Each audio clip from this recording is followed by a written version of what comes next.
लंबे समय से भीषण गर्मी और लू की चपेट में रहने के बाद लोगों को बरसात के मौसम में बड़ी राहत मिली है, लेकिन ये जो मौसम है वो अपने साथ कई गंभीर बीमारियां भी लाता है। मुंबई से आपको हम ग्राउंड रिपोर्ट दिखाते हैं, जहां पर मानसून को दस्तक दिए ज़्यादा समय नहीं बीता है, लेकिन बरसाती बीमारियों के गंभीर मरीज नजर आ रहे हैं। खासतौर से बच्चों पर इसका प्रभाव दिख रहा है। देखिए मुंबई से ग्राउंड रिपोर्ट। बारिश आते ही बीमारियों का कहर सबसे पहले बच्चों पर दिखता है। मुंबई के केजे सुमैया अस्पताल की ये तस्वीर परेशान करने वाली है, जहां पीडियाट्रिक आईसीयू वार्ड्स फुल हैं। करीब 80% बच्चे बरसाती वायरल इन्फेक्शन, बुखार और सांस की दिक्कतों वाले हैं। बाल रोग विशेषज्ञ डॉक्टर इरफान अली बताते हैं कि इस बार मानसून की दस्तक होते ही मरीजों की बड़ी संख्या दिख रही है, जबकि अमूमन ये हाल जुलाई के आखिर या अगस्त में दिखता है। ये जो पेशेंट है हमारा वेंटिलेटर पे है, ये जो उसके लंग्स है पूरे के पूरे वाइट आउट जैसा लंग हुआ है, जिसमें हम देख सकते हैं कि जो वाइट आउट है मीन्स वहाँ पे एरेशन बिल्कुल भी अच्छा नहीं है। हमारे 10-11 पेशेंट वेंटिलेटर पे हैं, उन सबके लंग्स इसी तरीके से, इन सबकी रिपोर्ट्स भी ऐसी तरीके से पॉजिटिव है। और हमने सभी के टेस्ट नहीं किए, जो ज़्यादा क्रिटिकल है, जो ज़्यादा बैड है, उसी का ही टेस्टिंग किया है करके ऐसा। बट इनमें एक कॉमन ये देखा जा रहा है कि इसमें अनीमिया होता है, हीमोग्लोबिन लो होता है, प्लेटलेट काउंट भी लो रहता है एंड डब्ल्यूबीसी काउंट भी लोअर साइड रहता है। इसका एक कारण रहता है कि जो वायरल इन्फेक्शन होता है उसकी वजह से वो बोन मैरो सप्रेशन भी होता है, उसी की वजह से पूरा इम्यूनिटी वगैरह भी डाउन जाता है। मुंबई में बीएमसी और निजी अस्पतालों के गंभीर अवस्था वाले बच्चे इसी केजे सुमैया हॉस्पिटल में भेजे जाते हैं। 7 महीने का नवजात शिशु हसनैन और 2.5 साल का डैनियल स्वाइन फ्लू से ग्रसित है, वेंटिलेटर पर है। कई बच्चे करीब 20 दिन से आईसीयू में हैं। अभी स्वाइन फ्लू पॉजिटिव है, ये सेकेंड टाइम है। पहला बार भी मार्च 30 को में हम लोग इधर एडमिट हुआ स्वाइन फ्लू पॉजिटिव के लिए। ये तीसरा हॉस्पिटल है हम लोग। नॉर्मली मानसून में आता है ना, बच्चे लोग को छोटा मोटा फीवर आता है। अभी वायरस बहुत ज़्यादा चलता है, एक बार फीवर आएगा तो 3 दिन 4 दिन में नहीं जाता है, पहले ही दिन में हॉस्पिटल लेके आना चाहिए। वैसे बारिश होती है तो पानी वैसे भरा ही रहता है, क्योंकि हम नाला सुपारा में रहते हैं और वहाँ भी बारिश वगैरह का है, तो एरिया तो थोड़ा है वैसा अनहाइजीन टाइम, लेकिन ठीक है वहाँ पे। अब उसके अलावा भी क्योंकि दूसरी जगह जाएंगे तो रेंट ज़्यादा रहता है। डॉक्टर बताते हैं कि यहाँ भर्ती अधिकांश बच्चों ने फ्लू का टीका नहीं लगवाया है। हमारे पास जितने भी बच्चों को वेंटिलेटर लग रहा है उन सब में एक कॉमन बात थी कि उन्होंने वैक्सीनेशन नहीं लिया हुआ था। प्रॉब्लम ये है कि जो बीएमसी के या गवर्नमेंट नेशनल इम्यूनाइजेशन शेड्यूल है वहाँ पे फ्लू वैक्सीन इंक्लूडेड ही नहीं है, तो वो फ्लू वैक्सीन इंक्लूडेड नहीं है, तो आधे जो पेशेंट आते हैं उन्हें पता ही नहीं होता है कि फ्लू वैक्सीन देना भी है 6 मंथ्स पे। उनका vaccination schedule birth 6 weeks, 10 weeks, 14 weeks and directly 9 month पे रहता है, तो they are not aware about, तो अवेयरनेस का ज़्यादा प्रॉब्लम लगता है। बारिश के मौसम में जगह जगह पर जलभराव की स्थिति होती है। इसके कारण तमाम मच्छर और बैक्टीरिया तेजी से पनपते हैं, इसलिए इस मौसम में सबसे ज्यादा बीमारियां भी मच्छरों और दूषित पानी के कारण फैलती हैं। साथ ही इस सीजन में इम्यून सिस्टम भी कमजोर होता है, ऐसे में लोगों को तेजी से बीमारियां चपेट में लेती हैं। टाइफाइड, डायरिया, वायरल बुखार, डेंगू और मलेरिया का खतरा सबसे ज्यादा होता है, इसलिए कमजोर वर्ग के लिए सावधानी सबसे ज्यादा जरूरी है। मुंबई से कैमरामैन संजय मंडल के साथ पूजा भारद्वाज, एनडीटीवी इंडिया। और अब आइए ड्रग्स पर आपको एक बड़ी रिपोर्ट दिखाते हैं। मुंबई से सटे मीरा भाईंदर पुलिस ने अलग अलग फैक्ट्रियों का भंडाफोड़ कर 15 आरोपियों को गिरफ्तार किया है। खास बात यह है, पुलिस द्वारा बताया जा रहा है कि अंडरवर्ल्ड डॉन दाऊद इब्राहिम के खास गुर्गे सलीम डोला से ये जुड़े हैं। जो गिरोह हैं, बताया जा रहा है कि यही उन्हें संचालित कर रहा था। हाल ही में सलीम डोला के खिलाफ, जो कि विदेश में छुपा है, रेड कॉर्नर नोटिस जारी हुआ है। और इन फैक्ट्रियों में आपको बता दें कि 325 करोड़ की ड्रग्स के साथ 4 बंदूकें जब्त हुई हैं। सुनील सिंह की ये ग्राउंड रिपोर्ट देखिए। नशे के खिलाफ मीरा भाईंदर पुलिस की बड़ी कार्रवाई। तेलंगाना, उत्तर प्रदेश और महाराष्ट्र में चल रही ड्रग्स फैक्ट्रियों का भंडाफोड़ कर 425 करोड़ रुपए की ड्रग्स जब्त की है। खास बात है कि ये सभी फैक्ट्रियां अलग अलग लोग चला रहे थे, लेकिन ये सब इस्तांबुल में बैठे अंडरवर्ल्ड सरगना सलीम डोला के इशारों पर चल रहे थे। सलीम डोला के खिलाफ हाल ही में रेड कॉर्नर नोटिस जारी हुआ है। डोला पर आरोप है कि इकबाल मिर्ची के बाद डोला ही दाऊद के नशे के काले धंधे को चला रहा है। इसमें एक सलीम डोला नाम का आरोपी है, उसका नाम सामने आ रहा है। तो उसके ऊपर में पहले भी केसेस थे। कुछ दिन पहले बॉम्बे पुलिस में भी एक केस हुई है और फिलहाल उसका लोकेशन इंडिया में नहीं है ऐसा पता चल रहा है, और फिर भी हम लोगों ने उसका आरोपी बनाया है। Will be taking action against. Salim डोला डी कंपनी का बताया जा रहा है, जो कि पूरा कार्टेल ड्रग्स का देखता है। उस डी कंपनी से उसका संबंध हुआ करता था। हम लोग फर्दर इन्वेस्टिगेट कर रहे हैं। पुलिस के मुताबिक पहली गिरफ्तारी मई महीने में हुई थी, जब लोकसभा चुनाव के दौरान नाकाबंदी में एक गाड़ी पकड़ी गई थी। तब गिरफ्तार आरोपियों के पास से 2 करोड़ की ड्रग्स मिली थी। एनडीपीएस कानून के तहत जब क्राइम ब्रांच ने मामला दर्ज कर गिरफ्तार आरोपियों शोएब मेमन और निकोलस टाइटस से पूछताछ की तो तेलंगाना की फैक्ट्री का पता चला। पुलिस की टीम ने तेलंगाना के विकाराबाद के जंगल में ड्रग्स की फैक्ट्री पर छापा मारकर वहां से 25 करोड़ की ड्रग्स बरामद की। मौके से गिरफ्तार दयानंद मुद्दनार और नासिर शेख से पूछताछ में उत्तर प्रदेश में जौनपुर की फैक्ट्री का पता चला। उसके बाद महाराष्ट्र के पड़घा और गुजरात के सूरत में ड्रग्स तस्करी के जाल मिले। पता चला कि ड्रग्स बनाने और बेचने के जरूरी आदेश विदेश में बैठा सलीम डोला दे रहा था। पुलिस सूत्रों के मुताबिक मामले में गिरफ्तार उत्तर प्रदेश के आजमगढ़ के आरोपी अमीर तौफीक के मोबाइल से सलीम के साथ रुपयों के लेन देन के चैट भी मिले हैं। पुलिस के मुताबिक तेलंगाना, गुजरात, महाराष्ट्र और उत्तर प्रदेश तक फैले नशे के इस नेटवर्क में अकेले उत्तर प्रदेश के कुल 8 आरोपी पकड़े गए हैं। उनमें से एक अभिषेक उर्फ शुभम, जिसे नाला सुपारा से पकड़ा गया, उसके पास से 4 बंदूक, 33 जिंदा कारतूस भी बरामद हुए। एक को पकड़ा, उसे पूछताछ की, फिर तो दूसरे को पकड़ा तो उसे पूछताछ की, तीसरा, इस तरीके से करके ये चेन ऑफ ऑपरेशन चली, जिसमें कि हम लोगों ने टोटल 15 लोगों को अभी तक पकड़ा है। और इसके जो फैक्ट्रीज वगैरह थी, एक तेलंगाना में थी, एक यहाँ पड़गा में थी, एक जगह यहाँ थी यूपी में, वहाँ पे हम लोगों ने इसको बस्ट किया है और टोटल 325 करोड़ के आसपास का टोटल माल उसमें जब्त किया गया है। एक आरोपी के पास से हमको कुछ हथियार भी मिले हैं। उसके ऊपर में हथियार वाले केस पहले भी थे, तो हमको ये इनपुट मिला तो हमने वो एक्शन भी ले लिया। कुछ लोग यूनिट चलाते थे और कुछ बेचते थे। मीरा भाईंदर पुलिस की ड्रग्स के खिलाफ इस बड़ी कार्रवाई में अब तक 15 लोग पकड़े जा चुके हैं। बड़ी मात्रा में ड्रग्स भी बरामद की जा चुकी है। अंडरवर्ल्ड कनेक्शन भी स्टैब्लिश हो चुका है। लेकिन ये ड्रग्स बेची कहाँ जानी थी, उसका डिस्ट्रीब्यूशन चैनल क्या था, ये पता लगा पाना पुलिस के लिए अभी भी चुनौती बना हुआ है, क्योंकि विदेश में छिपा बैठा सलीम डोला अलग अलग गिरोहों से अलग अलग डील करता था और बातचीत के लिए कोड वर्ड का इस्तेमाल करता था, जिसे डिकोड करना अभी बाकी है।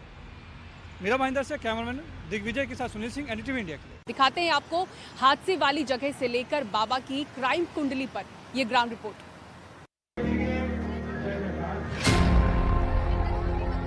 समापन के बाद में भीड़ एकदम सब निकली गई, एक दूसरे के ऊपर से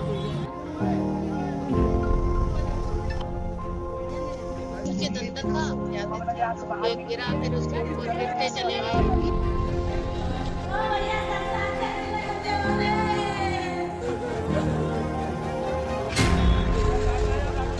वो पुलिस प्रशासन को जवाब देना चाहिए, किसके कहने से बोला था, इसलिए ये सबरी मृत दुर्घटना हुई है।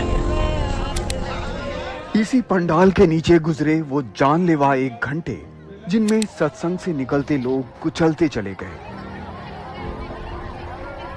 NH 91 पर हाथरस और अलीगढ़ के बीच करीब 20 एकड़ में लगा था पंडाल।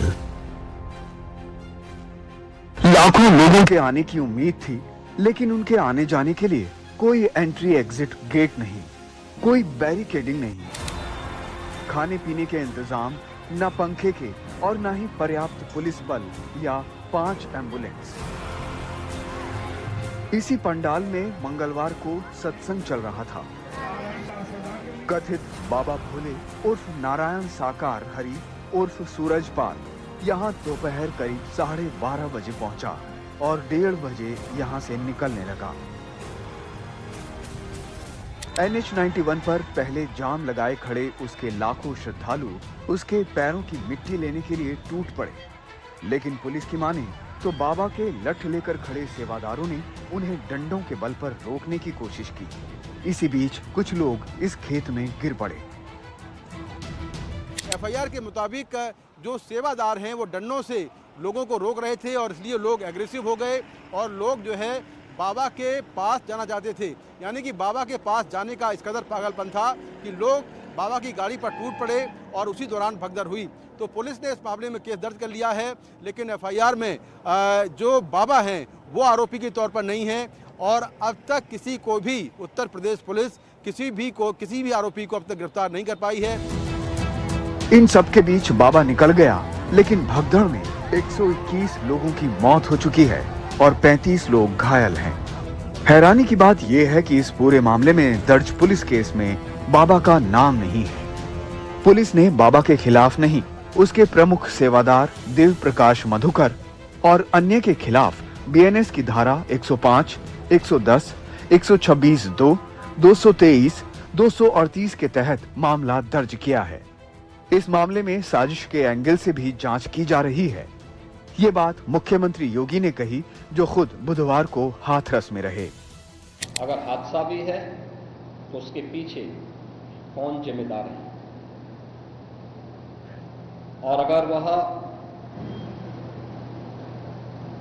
घटना घटित हुई है तो इसके पीछे हादसा नहीं तो साजिश किसकी है, कौन इसके पीछे है, इन सभी पहलुओं को लेकर के राज्य सरकार ने तय किया है कि हम इसका एक जुडिशियल इंक्वायरी भी करवाएंगे, और जुडिशियल इंक्वायरी हाईकोर्ट के एक रिटायर्ड जज की अध्यक्षता में होगी।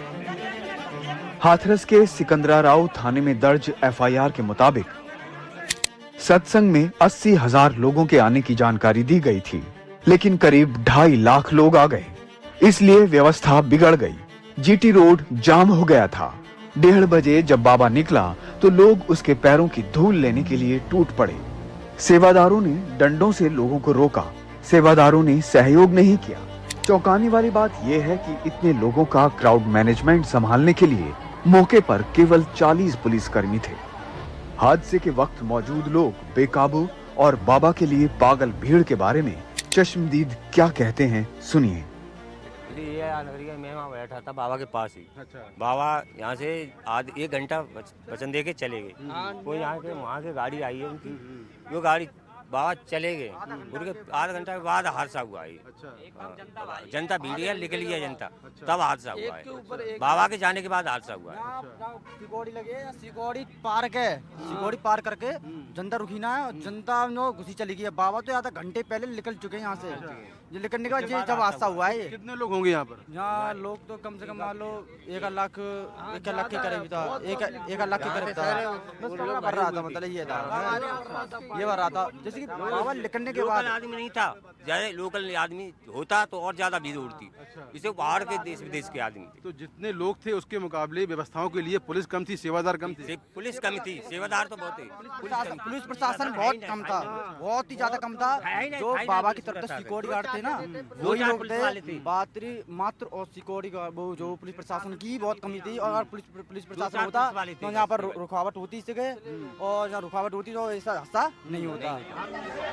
खुद को परमात्मा बताने वाले और लोगों से खुद से भगवान कहलाने वाले बाबा की क्राइम कुंडली भी धीरे धीरे सामने आ रही है। बाबा उर्फ सूरजपाल यूपी पुलिस की इंटेलिजेंस यूनिट LIU में इटावा में नौकरी करता था। 1997 में वो यौन शोषण के आरोप में जेल चला गया। इसके बाद वो 1999 में नारायण साकार हरि बनकर सत्संग करने लगा। जो महिला सत्संग में इसके साथ बैठी दिखती है, वो रिश्ते में इसकी मामी लगती है। बाबा के ऊपर आगरा, इटावा, कासगंज, फर्रुखाबाद और राजस्थान के दौसा में 5 केस दर्ज हैं। साल 2000 में पाखंड फैलाने को लेकर उस पर केस दर्ज हुआ था। बाबा साकार विश्वहरि का जन्म कासगंज के बहादुर नगर में हुआ। वो यहाँ पला बढ़ा और पुलिस विभाग में भर्ती हो गया। उसकी पत्नी का नाम कटोरी देवी है। सूरजपाल 3 भाइयों में से सबसे बड़ा है। इनसे छोटे भाई का नाम राम प्रसाद है, जिनकी मृत्यु हो चुकी है। तीसरे नंबर के भाई का नाम राकेश है। एक सिपाही से खुद को भगवान कहलवाने का सफर सूरजपाल ने 24 सालों में तय किया। इस दौरान उस पर आपराधिक मुकदमे भी दर्ज होते रहे और वो अपना धार्मिक कुनवा भी खड़ा करता रहा। सूत्रों के मुताबिक सत्संग का आयोजन करने वाले 26 लोग हैं जो बाबा के बेहद करीबी हैं। अब इतनी अव्यवस्थाओं के बीच फोरेंसिक एक्सपर्ट मौके पर त्रासदी के सबूत खोज रहे हैं। भगदड़ का शिकार हुए लोगों के जूते चप्पल इकट्ठा किए जा रहे हैं। डॉग स्क्वाड को भी मौके पर लाया गया। हालांकि हादसे के लिए जिम्मेदार एक भी आरोपी पुलिस की पकड़ में नहीं है। मौके पर अब बच्चों और महिलाओं के चप्पल जूते बचे हैं। पता नहीं इनको पहनने वाले इस दुनिया में हैं या नहीं। आखिर इन महिलाओं और बच्चों की क्या गलती? उनका अंधविश्वास या बाबा के प्रति अटूट श्रद्धा?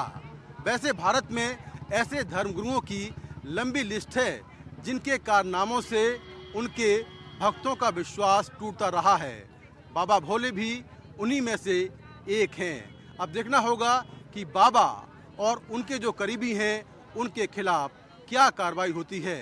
हाथरस के फुलरई गांव से कैमरामैन राकेश सिंह के साथ मुकेश सिंह सेंगर, एनडीटीवी इंडिया। बाबा के वकील से बात की हमारे सहयोगी अश्विनी सिंह ने।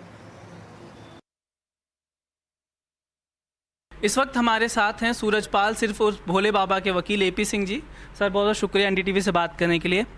आपको एक बयान में उन्होंने जारी किया, उसमें उन्होंने कहा कि आप उनके वकील होंगे, तो आपकी क्या उनसे बात भी हुई? अगर हाँ तो क्या बात हुई? साथ में वो कहाँ हैं अभी बाबा? बात भी हुई है, संवेदना व्यक्त की है उन्होंने, और एक बहुत ही दुखद आत्मा शरीर मन को झकझोर देने वाला है उनकी ही संगति, उनके फॉलोअर, उनके सेवादार, उनके अपने महिलाएं, माताएं, बहनें लाश बन गए।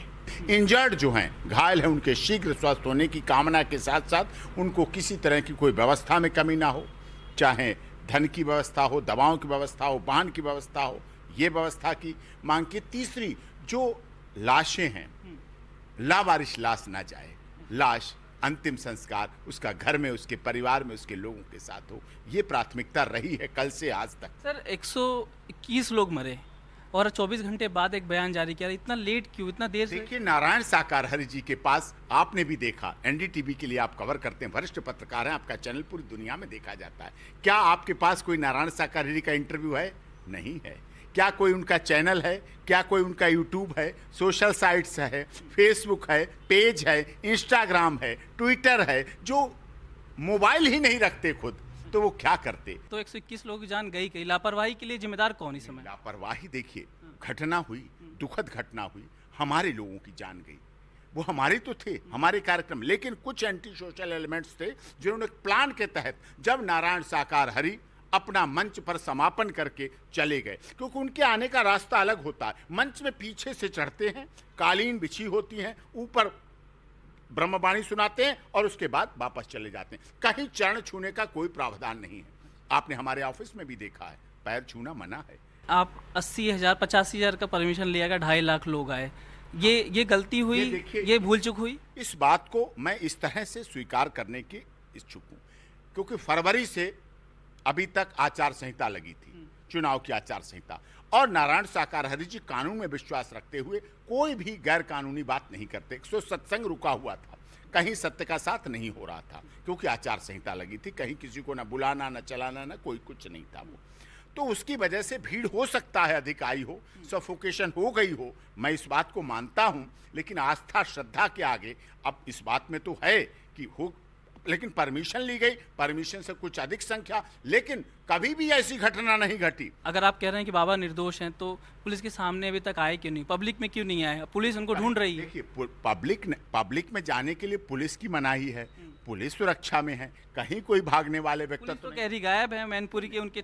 आश्रम के बाहर अलग अलग। देखिए, कोई मैनपुरी की है, कोई एटा की है, कोई है, और वो बिल्कुल पुलिस के लॉ अबाइडिंग सिटीजन रहे हैं। आगे भी जीवन में नारायण साकार हरि जी संविधान को मानने वाले, कानून को मानने वाले, विश्वास करने वाले। तो कहाँ है सर अभी वो? नहीं, बिल्कुल हैं, जहाँ भी हैं सुरक्षित हैं, सही हैं, और सारी व्यवस्थाओं को देख रहे हैं, अपने फॉलोअर्स को आदेशित कर रहे हैं कि कहीं कोई पैसे की, तन की, मन की, धन की, वाहन की, व्यवस्था की, किसी तरह की कोई कमी ना रहे। पुलिस संरक्षण में है वो, क्या माना जाए कि पुलिस को पता है कहाँ है बाबा? नहीं, बिल्कुल पुलिस संरक्षण की बात नहीं है, जहाँ भी हैं नारायण साकार हरि कभी भी आपको किसी बॉर्डर पे भागते नहीं मिलेंगे, कभी छुपते नहीं मिलेंगे, कभी भेष बदले हुए नहीं मिलेंगे, जैसे हैं वैसे ही मिलेंगे।